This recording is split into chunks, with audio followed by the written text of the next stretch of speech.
eo amin'ny fiarah-miasan'i Madagasikara amin'ny firenena vahiny kosa indray dia nanaritra ny antota taratasy fanomezan-dalana hiasa eto Madagasikara na ny lettre de créance teny amin'ny filoham-pirenena teny amin'ny lampam-panjakana ny avoloha teny ny masivon'ny Korea Atsimo sy ny masivon'ny Etiopia izay hiasa sy eto Madagasikara.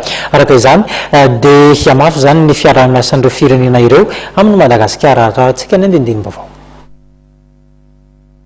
Andriamatotra INO no voatendry ho masivon'ny Korea Atsimo eto Madagasikara ka ny maraina teo izy no nanaritra ny antota taratasy teny amin'ny lampam-panjakana Iavoloha.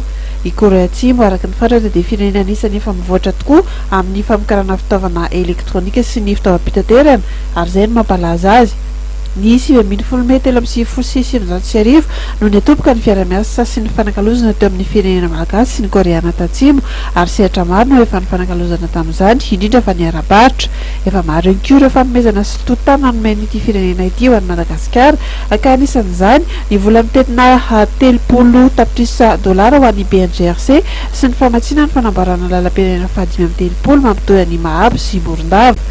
Olona efa manatrarikefa eo amin'ny fifandraisana sy ny diplomasia ihany koa andriamatotra INO ary vonona ny hanohy izany fifandraisana izany. Ny maso-vaovao ny Etiopia sy eto Madagasikara kosa dia andriamato Mulugeta Khalil Beshir ary izy no maso-vaovao faharoa nanaritra ny antota taratasy ny teny amin'ny lampam-panjakana Iavoloha tamin'ny filoham-pirenena tamin'ity androany ity. Efa manana traikefa sy ny mahapaizana maro amin'ny sehatry ny diplomasia izay ihany koa ity teratany Etiopiana ity.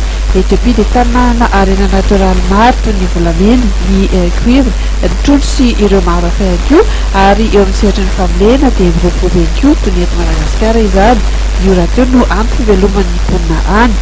Fanamafisana ny fiarah-miasan'ny rototo sy indrindra ny lafin'ny ara-paritra ireo moa no hifototra ny fanakalozana eo amin'ny firenena rototo.